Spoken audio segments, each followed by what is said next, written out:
lazima tuanze kufikiri ya kwamba hii SRC kweli tunahitaji katika nchi yetu ya Kenya.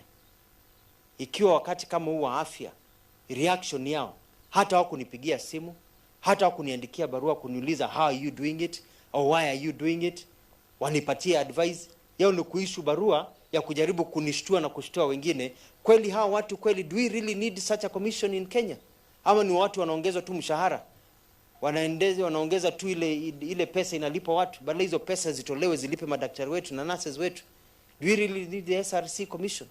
So we may have to rethink whether we need some of these commissions, because they seem to be really out of touch with the reality on the ground.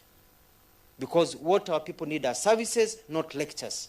What our people need is to be saved. They don't need people writing letters and not even communicating properly.